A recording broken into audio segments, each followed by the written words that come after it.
Bismillahirrahmanirrahim. Assalamualaikum warahmatullahi wabarakatuh. Alhamdulillahil wahidil qaharil azizil ghaffaril mukawwirul laili 'alan nahar tadhkiratan li ulil qulubi wal absar tabsiratan li zawil albabi wal i'tibar. Walhamdulillahilladzi ja'alal qalama wal kitabata lil qira'ah wal qira'ah lil ilmiyah wal ilmiyah lil ammah. Walhamdulillahilladzi nahmaduhu nasta'inuhu nastaghfiruh wa na'udzu billahi min syururi anfusina wa min sayyiati a'malina. May yahdihillahu fala mudilla lahu wa may yudlilhu fala hadiyalah. Nashhadu an la ilaha illallah, nashhadu anna Muhammadan abduhu wa rasuluh, la nabiyya ba'dah, amma ba'd.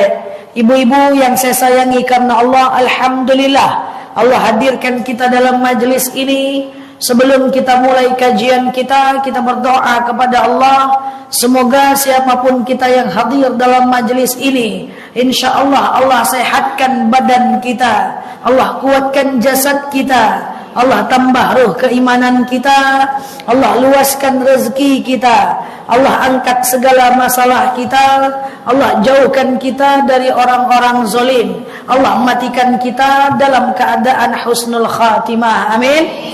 Allahumma amin. Ibu-ibu semua sehat? Alhamdulillah. Baik, kemarin kita membahas tentang apa, Bu? Nggak ingat lagi? Kurban ya.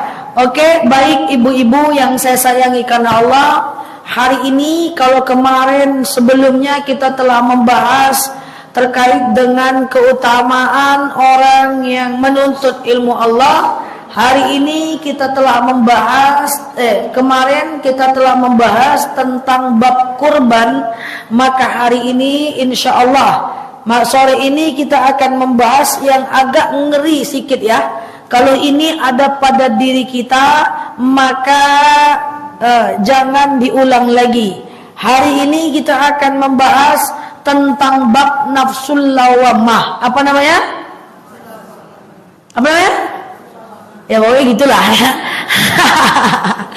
Nafsul lawamah. Jadi nafsu itu kan ada dua.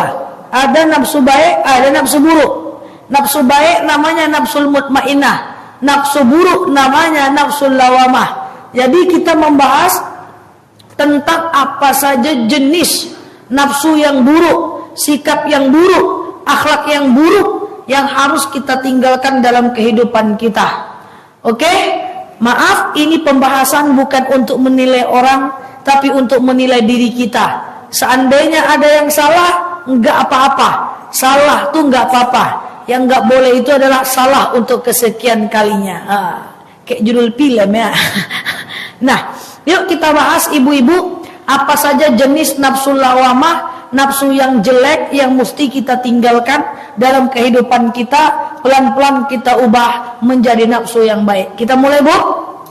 Yang pertama adalah sifat buruk atau akhlak yang buruk yang ada pada kita yang mesti kita tinggalkan. Yang pertama adalah sifat fasik. Apa namanya? Fasik. Fasik. Apa namanya? Apa itu? Pernah dengar kata-kata fasik? Orang-orang fasik pernah dengar? Orang munafik pernah dengar nggak? Oh, kalau munafik sering. Nah, ini fasik. Apa itu ciri-ciri orang fasik? Orang yang fasik itu adalah orang yang dia ngerti, tahu tentang ilmu, tapi tidak mau mengamalkan ilmu itu. Itu orang fasik. Dia tahu, tapi nggak mau mengamalkan. Itu fasik. Contoh, kata ustazah, keluar rumah harus nutup aurat. Tahu. Kok ketawa? Kata ustazah keluar rumah harus nutup aurat. Tahu. Tapi tunggu, belum saya ngomong lagi ya. Udah merasa aja. Kata ustazah keluar rumah harus nutup aurat. Saya mau nyiram bunga nih. Tengok kiri kanan, kan tak ada orang dah. Alantak je lah. Terus ibu keluar rumah pakai daster, tak pakai kerudung. Tahu itu berdosa, dilakukan juga. Itu fasik, itu menular. Jangan berkawan dengan orang fasik. Orang fasik itu bisa menular. Contoh, dipanggilnya kita ke rumah dia. Woi, sinilah. Tunggu dulu, aku ambil jilbab dulu. Dekatnya, nyebrang aja lah. Apa pula jilbab? Kata ustazahnya lah harus nutup aurat. Woi, dekatnya. Nggak ada orang lah. Aku tengok ina. Nggak ada orang. Ayo sini cepat. Fasik itu menular. Fasik itu menular ibu-ibu. Datang kawan naik motor. Ke pasar kaget ya. Oke. Ada telur murah. Tunggu dulu, ku ambil jilbab dulu. Cepatlah habis nanti. Ku ambil jilbab dulu. Gitu je lah, enggak apa-apa doh. Iya juga ya. Dia menular. Fasik itu menular. Jadi fasik itu adalah dia ngerti ilmunya, tapi dia tak mau amalkan ilmu itu. Jantung aman? Ya. Itu dia, itu fasik. Dan orang yang tahu dia salah tapi tidak mau mengaku salah, itu fasik. Jadi dua cirinya. Yang pertama, dia tahu ilmu tapi tak mau mengamalkan ilmu. Yang kedua, dia tahu salah tapi nggak mau mengaku salah. Orang yang dia tahu kalau dia salah tapi nggak mau mengaku salah, itu orang fasik, egonya tinggi. Dan ingat, orang seperti ini dia tak akan pernah tenang hidupnya. Aku tahu aku salah, tapi kok aku terus minta maaf? Gitu itu biasanya. Kan aku tak salah doh, kok aku yang minta maaf? Yang di situ bilang pula, ndak aku yang salah doh, kok aku pula minta maaf? Tak tentu yang mana mau minta maaf. Mengaku benar semua. Ingat ibu-ibu, ini bahaya. Efeknya adalah kalau kita bertengkar selama 3 hari berturut-turut, nggak bersapaan, melewati hari Senin dan Kamis. Kan katanya nggak bersapaan jangan sampai 3 hari ya. Karena kalau sampai 3 hari melewati hari Senin dan Kamis, di hari Senin Kamis itu Allah akan membawa, malaikat akan membawa catatan amal kita ke langit. Dan kalau kita catatan amal kebaikan kita ke langit di waktu maghribnya, kecuali orang yang bermusuhan. Jadi kalau ada orang bermusuhan dengan tetangga lebih dari 3 hari, amal kebaikannya tidak jadi dibawa ke langit, ditahan. Jadi kalau mau berkelahi 3 hari aja, Jumat, Sabtu, Minggu, Senin bayan lagi. Woi, damai yuk, damai. Ngapa gitu nanti Senin maghrib? Nggak mau aku, besok kita sambung lagi. Jadi dia orang fasik tuh gitu. Tahu dia salah tapi nggak mau mengaku salah. Apa salahnya kita akui kita salah? Dan apa salahnya kita mengakui kalau kita tak tahu? Kita juga nggak harus tahu semua hal kok. Dan kita juga nggak harus benar pada semua hal. Gitu. Nah, apa ciri-ciri fasik? Tahu, tak mau mengamalkan apa yang dia tahu. Tahu salah, tapi nggak mau mengaku salah. Jadi mulai hari ini, apa kata Pak Ustadz, Ustazah, amalkan. Sami'na wa ata'na. Kami dengar, kami taat. Bukan sami'na wa pikir-pikirna. Kami dengar, kami pikir-pikir saja. Jangan. Ya, itu fasik. Yang kedua, ciri sifat buruk. Yang pertama fasik, orang nafsu lawamah, sifat-sifat buruk. Yang pertama adalah fasik. Yang kedua ada namanya munafik. Pernah dengar kata-kata munafik? Orang munafik ini punya ciri-ciri. Ada 3 ciri-cirinya. Pertama, idza hadasa kadzaba. Kalau dia ngomong, dia bohong.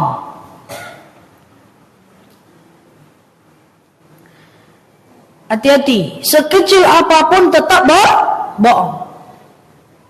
Wih, cepatlah ke rumahku, kau udah di mana lama kali? Tunggu lu, aku udah di simpang dah. Entah simpang-simpang mana. Nah, itu hati-hati. Kok lama kali kau? Kan kita janjian jam 2. Ini udah di jalan lah, padahal masih nyari gamis. Bohong. Orang yang berbohong, kalau kita bilang dia munafik, kan dia tidak suka. Tapi kenyataannya dia termasuk ciri orang yang munafik. Nauzubillah. Jadi kalau ngomong tuh apa adanya aja lah. Jangan banyak kali gaya-gaya ngomong tuh. Ya, bahkan ada orang tuh ya bercanda pun bohong. Kan saya sering bilang sama jemaah, basa-basi pun bohong. Nih saya udah cerita. Nih ada orang Minang sini nih. Nah, kita orang Minang nih hati-hati bu. Minang nih banyak basa-basi.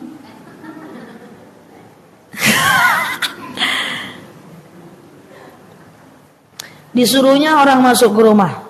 Silakan masuk, silakan duduk. Udah duduk orang dibuatkannya teh.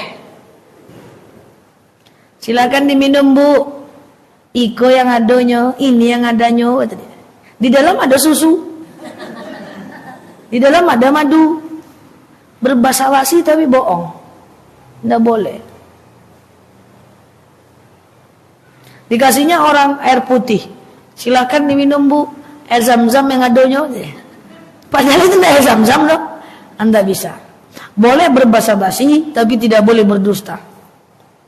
Ciri orang munafik kalau dia ngomong dia bohong.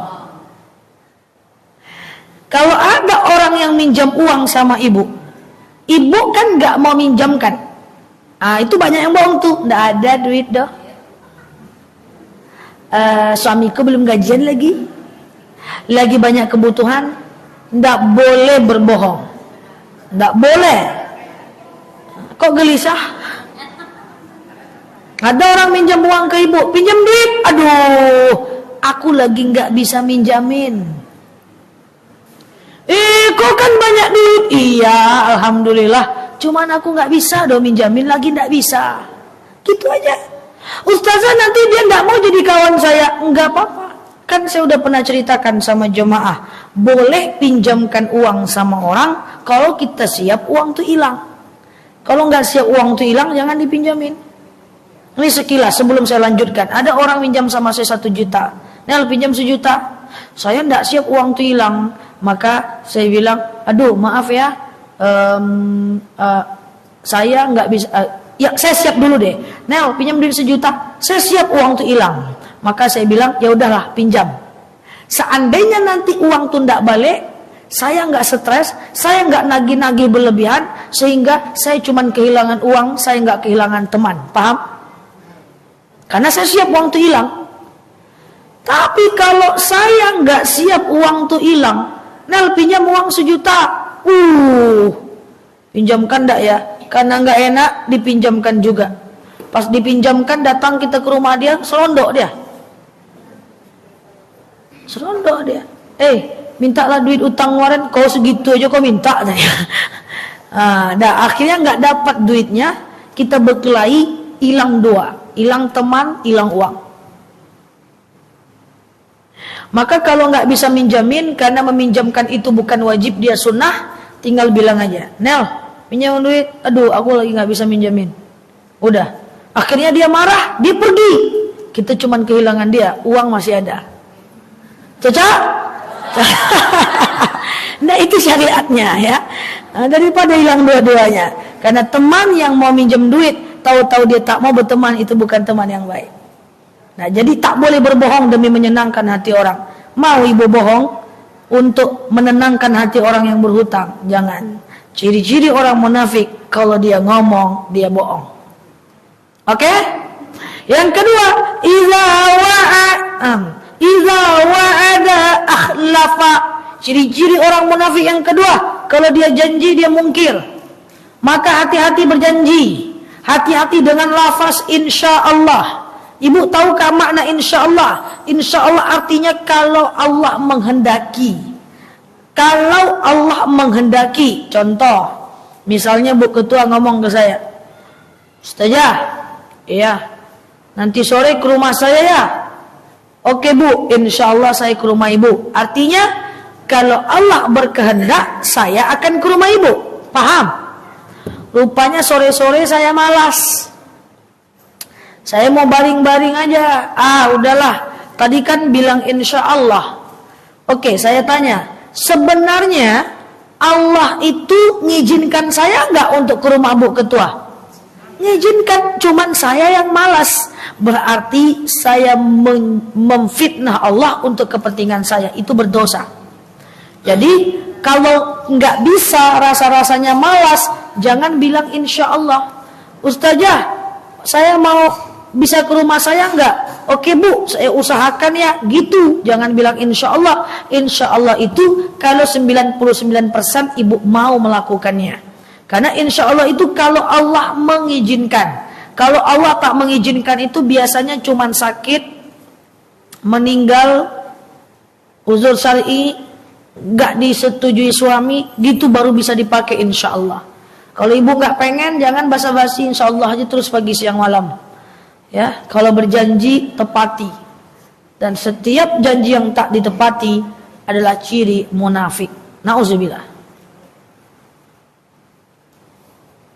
Nek beli golo-golo cucu nek, mandi dulu baru nanti belanja ke kedai. Udah mandi dia lupa cucu belinya, minta beli. Habis aja kan dia lupa. Janji mungkin. Hati-hati nek. Mande. Kadang-kadang dia opok-opok cucu. Mandi dulu nanti nenek belikan permen. Supaya dia mau mandi. Habis dia mandi ngantuk dia, tidur dia. Habis aja kan dia tuh lupa. Tidak boleh, tetap berdosa.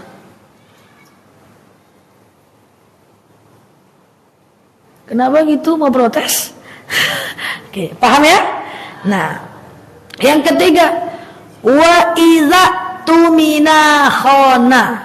Wa iza tumina khona. Apabila dipercaya dia berkhianat. Nah, hati-hati dengan pengkhianat. Pengkhianat ini biasanya orang yang dekat.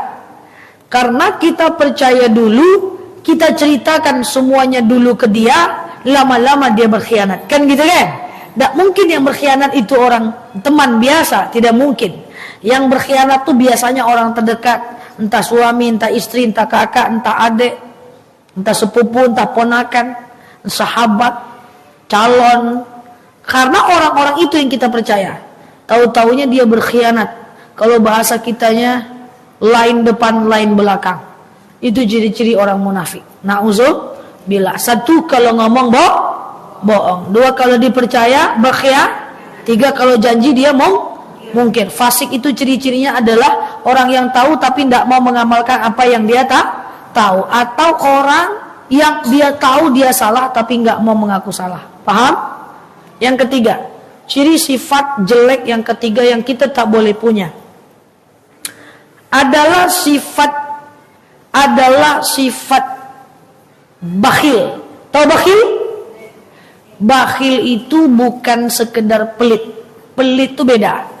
Kalau pelit itu sama dengan kikir. Kalau pelit itu gini, Bu. Pelit itu gini.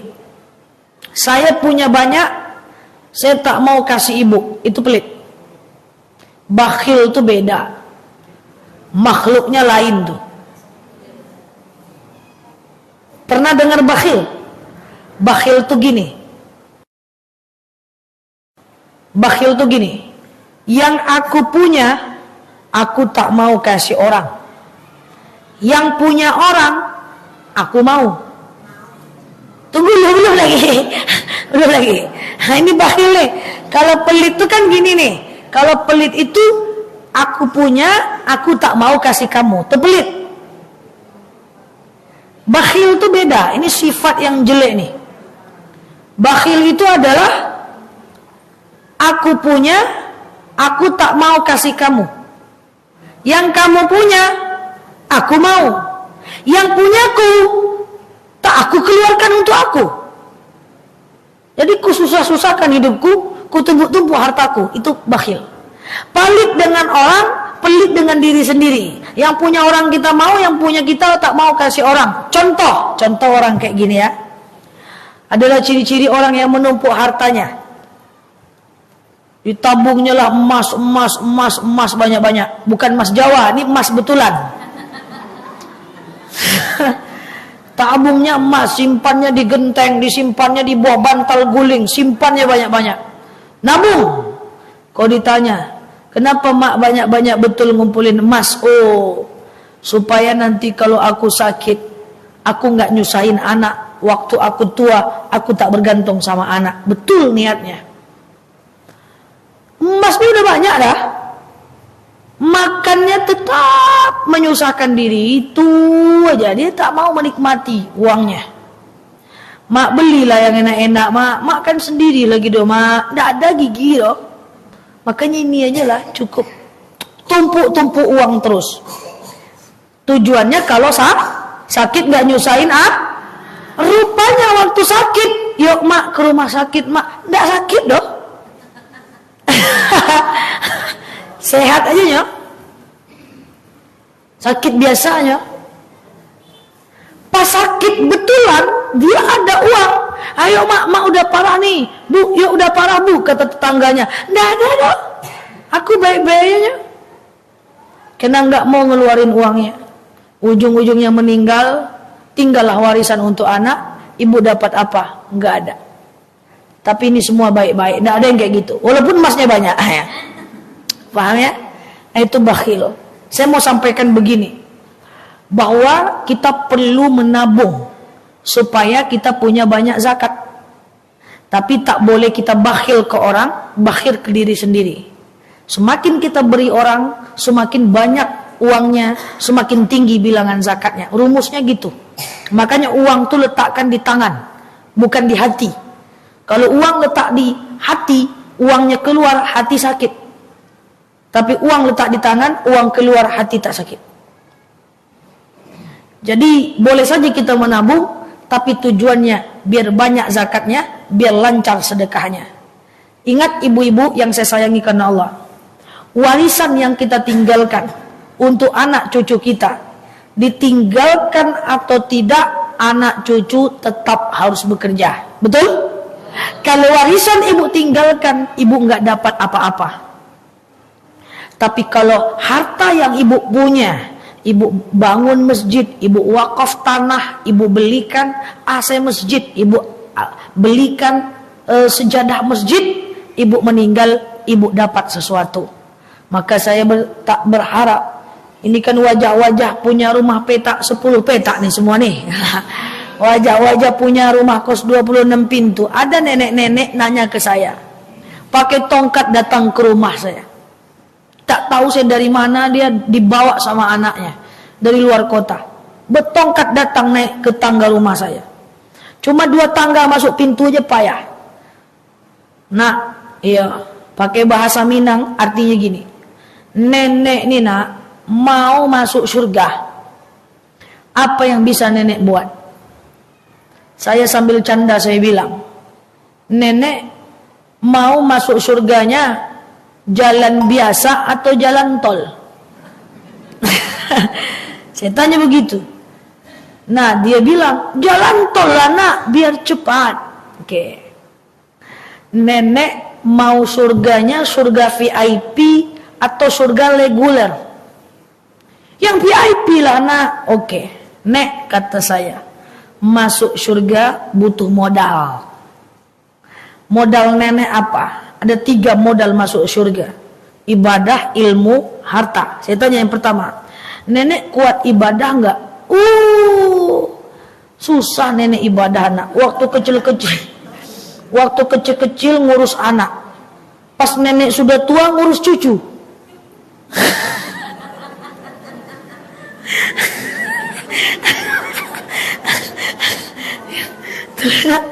Pas nenek kecil ngurus anak.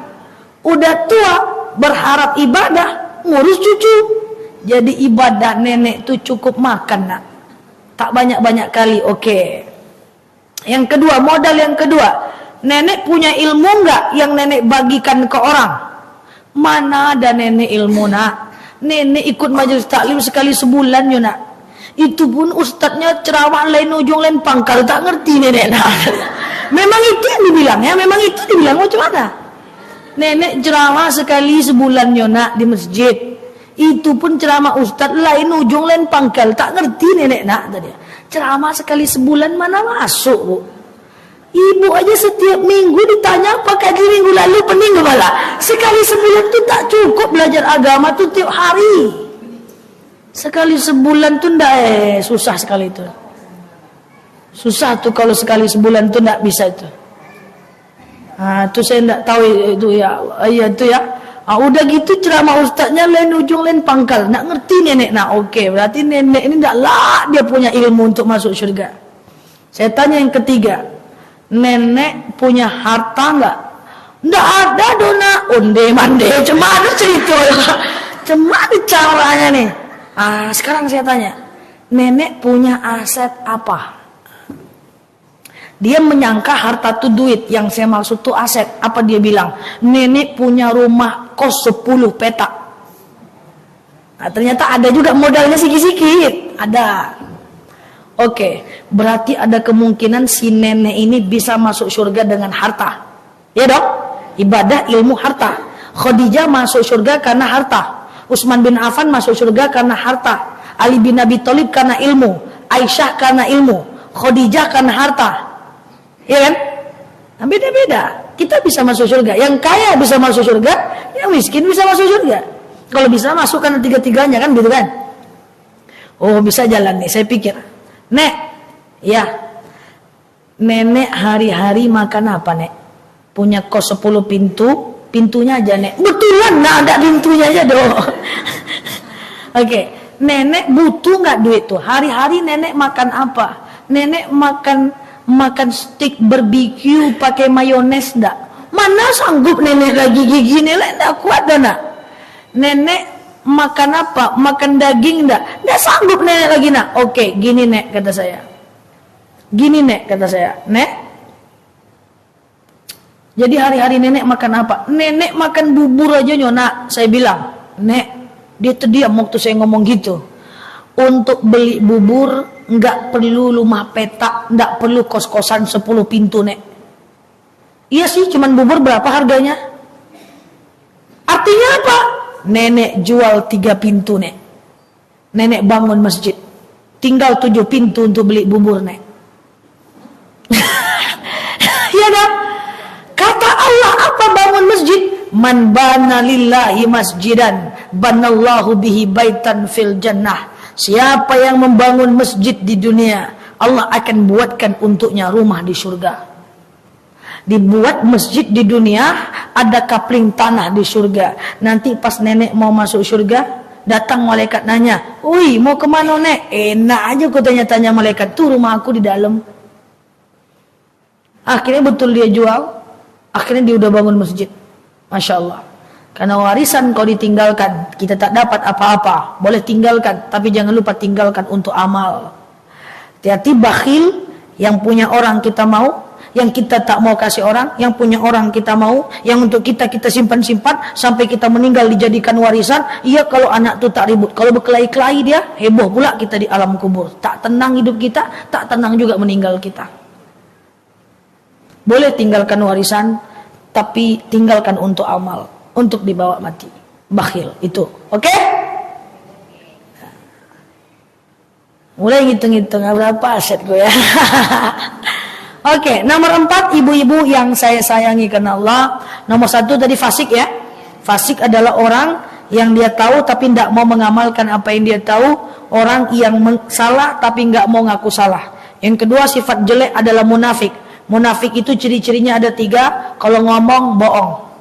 Bentar lagi aku sampai ya, macetnya, padahal enggak. Kemudian yang kedua, kalau berjanji dia mungkir. Ketiga, kalau dipercaya dia berkhianat. Kemudian poin yang ketiga, ciri-ciri sifat jelek adalah bakhil. Punya orang kita mau, punya kita tak boleh kasih orang, dan untuk kita pelit. Na'udzubillah. Nomor 4, sifat yang jelek yang mesti kita hindarkan.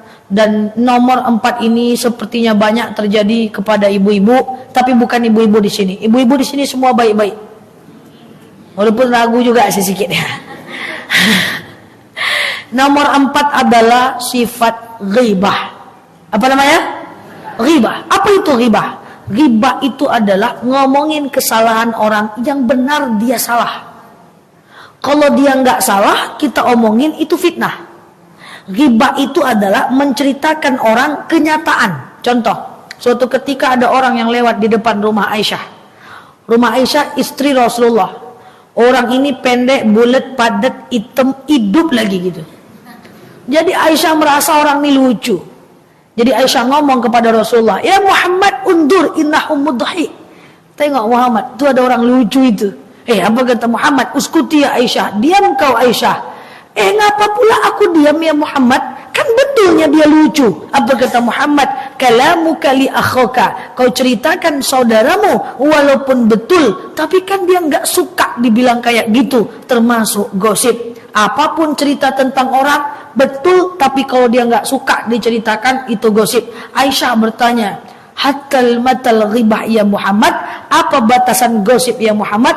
Apa kata Muhammad? "Hatta qalas na'am." Engkau ngangguk saja gosip.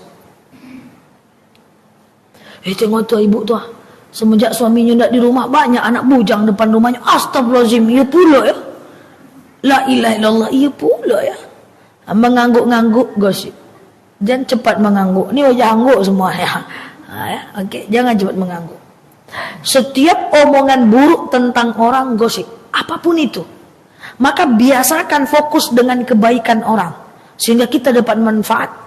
Kalau fokus dengan keburukan orang, kita dapat dosa, kita nggak dapat manfaat. Jadi gini Bu, caranya menghindari gosip. Misalnya ada orang yang cerita, tengok ibu tuh kayak gitu, kayak gitu. Ibu bilang, walaupun dia kayak gitu, dia rajin loh ke masjid. Ibu tambahkan kebaikannya. Gitu caranya. Ibu tuh sombong dia. Dia memang pendiam, tapi dia baik kok. Mesti seperti itu. Kalau tidak dilatih, tidak bisa. Angguk-angguk aja beko ibu-ibu. Tengoklah ibu tuh, tidak mau dia bantu aku doh. Padahal aku minjem duit. Pelit kali dia tuh. Mungkin dia lagi nggak ada. Tapi dia baik kok. Dia sering kok nyumbang ke musola gitu. Jadi kalau ada orang bergosip dengan kita, jangan kita sambung. Kita bantah. Ini disambung. Tengoklah tuh ibu tuh samanya bapaknya kayak gitu juga. Jangan disambung. Jamaah saya mesti berbeda. Siapa yang ngaji dengan saya mesti berbeda. Nggak mau dong saya ibu-ibu sama dengan yang lain. Jadi kalau ada orang yang gosipin orang, ibu harus bantah. Tengoklah tuh ibu tuh pemalas betul ke masjid. Misalnya, memang betul nih malas, tapi kita nggak boleh sambung. Iya ya, nggak tahu diuntung, nggak boleh. Ya, ibu tuh pemalas betul ke masjid. Iya, karena dia mungkin masih punya anak kecil, tapi dia rajin loh nyumbang ke masjid. Tapi dia nggak pernah loh jahat sama kita. Mesti ibu pandai, karena kalau ibu angguk-angguk doang, itu kena. Dan gosip tak bisa diselesaikan dengan istighfar. Nggak selesai dengan puasa Arafah. Gosip dosa dengan manusia nggak selesai dengan sholat taubat sampai kita minta maaf. Payah kan? Payah Bu. Payah Bu. Makanya kurangi bertanya hal yang nggak terlalu penting tentang orang. Kepo-kepo urusan orang susah Bu. Mau ibu istighfar sampai 100 kali tunggang-tunggi nggak selesai. Puasa Arafah kan mengampunkan dosa, tapi dosa dengan kita dan Allah saja, bukan dosa sama manusia. Dosa sama manusia harus dengan minta maaf. Makanya yang tak penting berhenti mengomentari hal yang bukan urusan kita. Karena setiap yang bukan urusan kita jelek, gosip, kecuali kita ingin menasehati. Ada yang nanya, "Ustazah, boleh nggak saya curhat tentang teman saya ke saudara saya? Curhat tentang teman saya ke suami saya." Saya bilang, tengok dulu bentuk suami ibu. Kalau ibu cerita dengan suami, tengok responnya. Bang, temanku tuh dibilangnya aku sombong bang. Terus suaminya bilang, udahlah jangan itu kau pikirkan. Yang penting kerjain aja kerjaanmu. Kalau itu suaminya ceritalah, enggak apa-apa. Tapi kalau ibu cerita, bang, teman aku tuh bilangnya aku sombong bang. Sama ya adiknya kayak gitu juga ya. Bapaknya model itu juga. Kalau itu bentuk suaminya, jangan cerita lagi Bu. Maka tuh kita boleh curhat ke orang, tapi nggak boleh ke sembarang orang. Ada metode curhat. Apa itu? fas'alu ahla dzikri in kuntum la ta'lamun. Kalau mau curhat, minta pendapat, harus ke ahla dzikri, orang lebih pintar, lebih beriman, lebih bijaksana, lebih dewasa dibanding kita. Karena kalau curhat ke orang yang lebih pintar, kita kan curhat buka aib kita, betul ya? Dia bisa menasihati kita sehingga nggak jadi gosip. Tapi kalau kita curhat ke sembarang orang, nanti jadi gosip. Pulang pesta, jalan berempat. Datang orang pertama, jalan kaki itu berempat. Gulainya tak sedap loh. Tak apa-apa rasa gulainya. Dah, kena tukang masak ibu gosipkan. Datang orang kedua, pengantinnya bengkok tadi alisnya woi. Tak ngapa-ngapa aja pernah. Tuh ya, si cantik itu pengantin apa? Fokus dengan bengkok alisnya. Datang orang ketiga, iya, mak andamnya tak apa-apa, kena lah mak andam beserta seluruh staf dan jajarannya. Datang orang keempat, sepupu aku kemarin pesta jelek juga, woi kata ya. Cari mereka di dunia, minta maaf sama mereka. Tahu sampai ketemu di padang mahsyar. Jadi cerita ketemu teman tuh cerita tentang kita aja. Jangan cerita tentang dia, bahaya itu.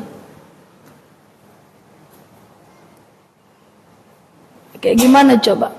Lagi makan kita di rumah makan aja lah.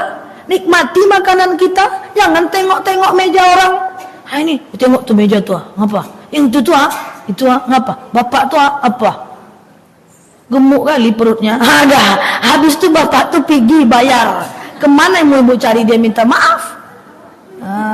Itu maksud saya. Oke? Nah mulai sekarang stop. Itu namanya riba. Ya, sampai ini pun riba bu. Misalnya nih, suami ibu ngajak ibu makan ya. Bang, mama makan situ yuk, pecel lele yang itu yuk. Terus ibu ndak suka. Ibu bilang gini, itu nggak enak loh bang. Nggak enak tuh loh bang. Itu gosip nggak?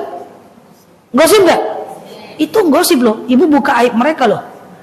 Boleh nggak? Nggak boleh. Caranya gimana? Dek makan yang di situ ya dek. Makan di situ yuk dek, gitu kan? Ibu nggak suka. Ibu cukup pendam. Ibu ngomong, aku lebih suka yang itu loh bang. Yang itu lauknya mantap, ayamnya mantap. Gitu. Boleh? Bisa? Kok lambat anggotnya? Kita lagi makan nih, kadang-kadang lagi makan. Tapu-apu rasanya, menggosipkan tukang masak.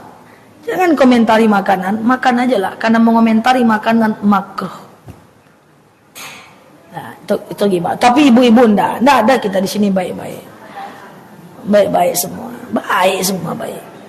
Baik. Oke, terakhir 5 menit lagi 5:30. Tadi fasik, kemudian munafik, kemudian ghibah. Terakhir nomor 4 adalah namimah. Pernah dengar kata-kata namimah? Namimah itu ada dalilnya. May yamshi 'alan namimah haramallahu jasadahu lidukhulil jannah. Siapa yang berjalan di atas namimah, maka haram jasadnya masuk surga. Apa itu namimah? Namimah itu adalah orang yang berjalan. Saya ulangi, namimah itu adalah orang yang berjalan. Jalan ke sini ceritakan ini, jalan ke sini ceritakan ini, jalan ke sini ceritakan ini, sehingga orang bertengkar gara-gara dia. Bahasa kitanya adalah menggunting dalam lipatan ular kepala 2. Jalan ke sini ceritakan ini, jalan ke sini ceritakan ini, orang bertengkar gara-gara dia. Bahasa kitanya pengadu domba. Nah, orang yang pengadu domba ini lebih berbahaya dengan orang yang ghibah. Kalau ghibah itu dia tidak menghancurkan banyak orang, tapi kalau namimah dia bisa menghancurkan satu pengajian, satu arisan, satu RW, satu tempat kampung. Nauzubillah. Apa contohnya sebagai penutup? Kalau ghibah itu orangnya ketahuan cepat. Kalau namimah nggak ketahuan. Ini gaya ghibah nih. Saya bisa contohkan gayanya. Mantan soalnya enggak ya. Contohnya ya, mantan penggibah enggak ya. Saya kemarin dengar teman saya, aku mantan gibah, aku mau gibah, ini bukan mantan, lu sedang gibah gitu ya. Nih contohnya gini ya. Ada orang yang sedang bercerita ke saya. Ini saya pura-puranya tukang gibah. Nel, tengok tuh Nel, sama siapa dia jalan tuh Nel? Iya ya, gitu kali dia ya. Kalau mau kayak gitu jangan di sini ngapa? Nah, itu riba. Dia kelihatan menjelek-jelekkan.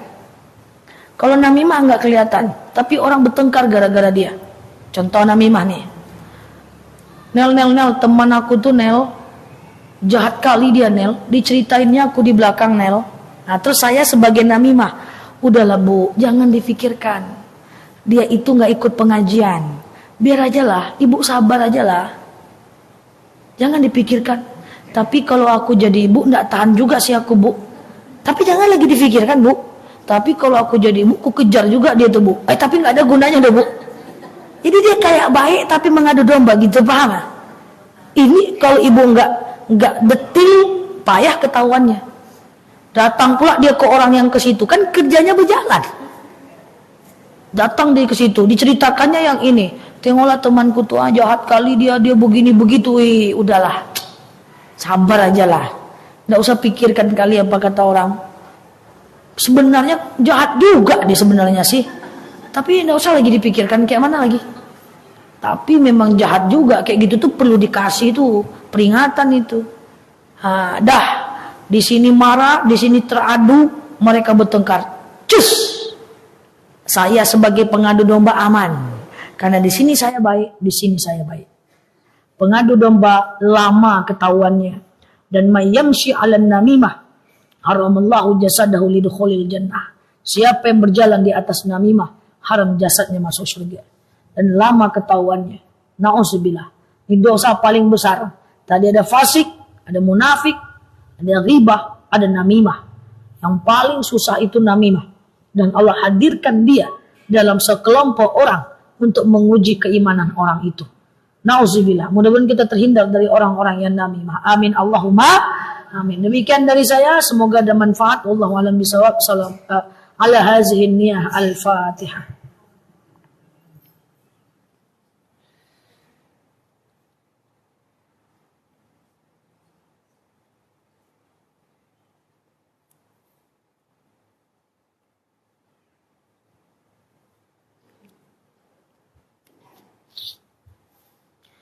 Amin ya Allah, amin ya Rahman, amin amin ya mujibah sa'ilin. Allahumma salli ala Muhammad wa ala ali Muhammad.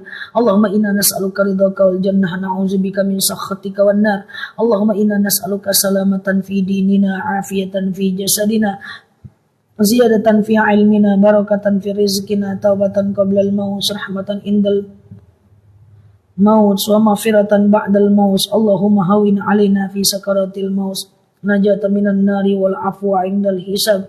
Allahumma antas salam minkas salam wa ilaika ya'udus salam fahayyina rabbana bisalam wa nakhilna al jannata darus salam tabarakta rabbana wa ta'alaita ya hazal jalali wal ikram. Allahumma inna na'udzubika minal hammi wal hadan, na'udzubika minal ajzi wal kasal, na'udzubika minal jubni wal bukhli, na'udzubika min ghalabati dani wa qahar rijal. Allahumma yassir alaina umurana wa la tu'assir alaina umurana ya rabbal alamin. Allahumma in kana rizquna fis sama' fa anzilhu wa in kana rizquna fil ardi fa akhrijhu wa in kana rizquna ba'idan fa qaribhu wa in kana rizquna haraman fa tahhirhu ya rabbal alamin.